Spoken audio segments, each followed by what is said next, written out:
Hello and welcome to the channel. First things first, we hit 5.1k followers. Welcome to all the new people and to all the old heads. Thank you so much for all the support, the comments, the likes, just showing up and watching my stuff. I truly appreciate you guys. Also, I guess this makes this video the 5k special. We are back to the Gajika series. Since it has been a while since the last video, not counting the Lantern Rite special, I think it's only natural to reiterate the concept and definitions for the series. A lot of Genshin characters have pets they use in combat in some way, and in this series we take those pets and turn them into human designs. I decided I wouldn't give designs to the pets that were essentially just a chibi version of characters, so no Baron Bunny and no Tamoto.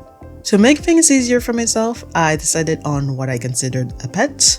To be a pet, they have to accompany a playable character, have a name and or personality, and appear during gameplay. Extra points if they also appear during an idol. So, for example, Guoba, who appears during Xiangling's elemental skill and one of her idols, would be a pet, but Shangshung, who despite being around Baiju's neck at all times, doesn't really do anything during gameplay, would not be a pet under these criteria. At least that's how it is for now. I am thinking of changing things, but we'll talk about that at the end of the video, so please stay until then, cause I'm actually gonna need you guys' help. Also, for the new folks, if you want to watch through the whole thing, I have left a link to the full playlist in the description. With that all said, let's finally get started. Cool Your Jet's Ducky is a water spraying device created by Aedon that she deploys during combat. I guess this little guy's status as a pet is a little debatable, but that hasn't stopped me before, so it ain't stopping me now. I am using the basic Ducky design rather than the enhanced one, because I don't have that one. I immediately knew he was going to be a little kid with a hat or helmet with a giant propeller on it. For his eyes, I decided goggles would be a fun way to represent the screws of the original pet.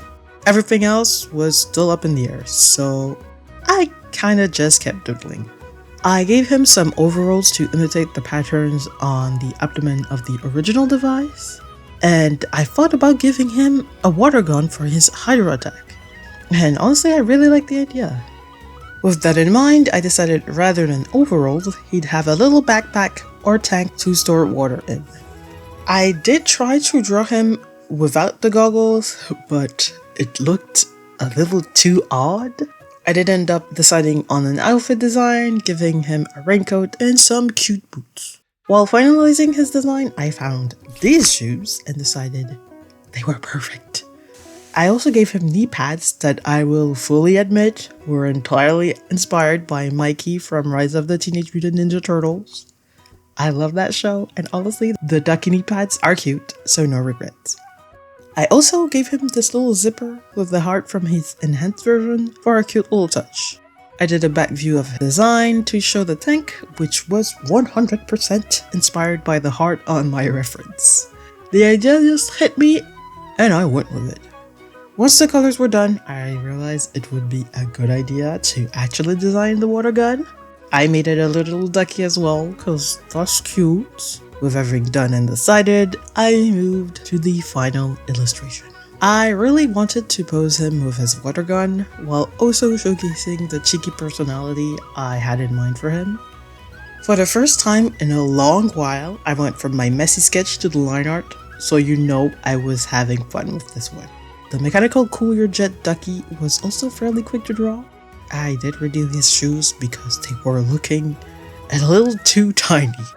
With that done, I moved to the colors and ended up changing the saturation of the orange to make it feel a little more duck-like.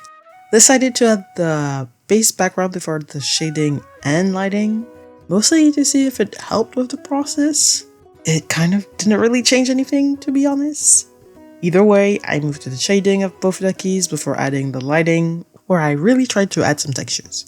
I added the colored rim light and decided to make it blue, like the background, so I guess it did help in the end. And colored the line art. I added all the fleshy thingamajinks in the background, and it was all done. Here's the final design. Really happy with this little man. I really think the saturated colors work really well on him. Here's a chibi of Aino repairing his little backpack. Honestly, I could not stop thinking about these two getting into shenanigans. Like, she just tells him to kill some guy who wronged her, and he just water guns the guy in the face with his Ducky gun. And then they get scolded by a Nefa. I should totally draw that. Aedon is Illua's nightingale companion who helps him in combat. Aedon used to be a regular bird, but became a being made of Kuvaki, an elemental energy found only in Nutcry, through events far in the past. I'm going to be super honest here, I had no idea where to go with him. I decided to just focus on giving him a face based mostly on the vibe his name gave me. For some reason, that vibe was pretty boy with shorter length blonde hair. At some point, I thought maybe feathers for hair could be interesting. I couldn't really settle on anything, so I tried moving to the clothing, which was not much easier. I knew I wanted to use his wings as a cape, but I wasn't sure what to do from there. With the only two playable dudes in Notcry being Lightkeepers, I sort of decided, do you know what, maybe I'll just lean into that. So I drew and drew before deciding I needed to work on a blank canvas. I went back to finalizing his hairstyle, making his hair look mostly like hair with the front bangs looking like wings. Once I was more or less happy, I drew a version of him with no clothes to decide on what his outfit would look like. Figured I might need a bunch of tries, but I ended up deciding on his final design on the second pass. I decided to really lean into the Lightkeeper look, using NPCs as inspiration. I wanted his coat to be the part that looked like wings, and also tried to give it a bit of an aviator vibe. On his shirt, I added 4 of these emblems that the Lightkeepers have to imitate Illua's lamp. I did a quick doodle of the back of his coat before moving to the colors. The first pass was a little too yellow, in my opinion, so I changed the hue to something a little softer and more orange. I drew a little close-up of his eyes, and he was finally done. For the illustration, I knew I wanted him to interact with his bird forms, so I drew them facing each other, with his human form holding his hands out towards his bird form. For this one, I was not as confident as the previous illustration, so back to drawing a clean sketch I went. I did change his arm placement at this point, so hey, it ended up being a good idea. I moved to the line art, and usually this is where I'd add a few details that I didn't in the sketched design, but honestly, I kept him the same. For his bird form, I used how it's drawn in Illua's splash art as reference, and decided to add the little floating crystals into the design, as well as his trail. I added the basic colors for both, and for once, I moved to the pet form first for details, coloring his trail, and adding shadows and lighting. Once I got to the human form, the lighting and shading was fairly straightforward. I added rim lights and moved to coloring the line art. I made it a little lighter than I usually would to give him a bit of a glowy, angelic look. With that done, I moved to the background and sort of tested a bunch of stuff. I tried with brown at first before deciding, nah, blue would look way better. And here's the final design. I did go back and change the hue of the background again.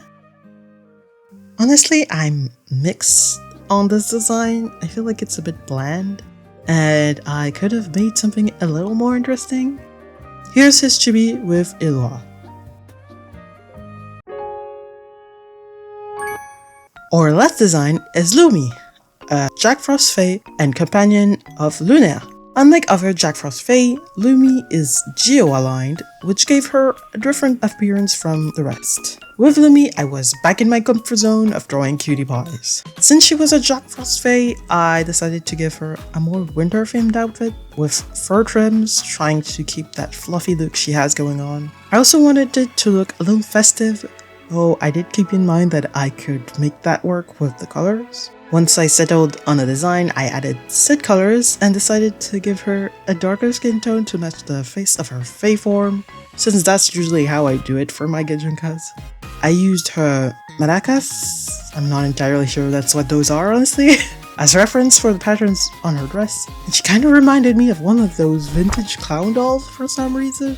For the illustration, I knew I had to make her look mega adorable, mostly because it was the last design and I wanted to indulge in the thing I'm good at drawing. I did a clean sketch this time again, because I wanted to really detail her maracas. I also added her little wings back in. Somehow I completely forgot she had those while drawing. I attached them to her capelet, so they'd read less as wings and more as something linked to her outfit. Decided both versions of Lumi should have their maracas, so they'd look like they were posing together. The line art took a little longer as I detailed some of the fur, but more importantly, took a while drawing out the maracas and hat, hence why they were the last things I drew on both characters. I really wanted to make sure they looked accurate. For the colors, I did take the time to really detail the hat patterns, dress patterns, and maracas patterns, which was actually pretty relaxing and fun. The shading was fairly easy, but I did decide to add this soft grey blue tone to the shadows of the fur to differentiate it from those of her hair. The lighting was pretty basic and I added a pink rim light before coloring the line art and moving to Lumi's Fae form. Since this Lumi was all fur, I felt like I didn't need the grey in there and stuck to the normal shadow before adding the lighting and coloring the line art. I added a pink background with some cute effects, and I was done. Here's the final illustration. I'm biased, but this one is my favorite. She looks like a magical girl. So glad this was the last illustration. I really love drawing cutie pies. And here she is, giving Lunea a big hug. And there we go. It's good to be back with these. So sad that right after I finally get back to them, I have to put the series on hiatus again. Unless, given how long it takes for characters to come out which fit the criteria for the series, I figured maybe it was time I changed the rules a little. Right now, to get a human design, a character has to be named, potentially appear in an idol animation, although that one is not required, and appear in combat. With the new criteria, the character would still have to be named, but the appear in combat part would become an optional bonus, just like the idol animation appearance. Basically, Changshun would now be eligible for a human design, as well as newer ones like Lunatar or Ashru. I have been hesitant to add this change, so I decided it would probably be best to let the audience choose. I left a poll in my post tab where you can vote, and that will decide on how I will move forward. If the criteria change, I will be leaving bigger gaps than I used to between videos in this series, just so we don't burn through designs immediately. Thank you in advance for your help, everyone. The next video will be a continuation of the icon swaps, so if you're not subscribed yet and don't want to miss it, you know what to do. If you liked the video, like the video, hype it if you're on mobile, I would be eternally grateful. And as always, thanks for watching and see you next time. Bye bye!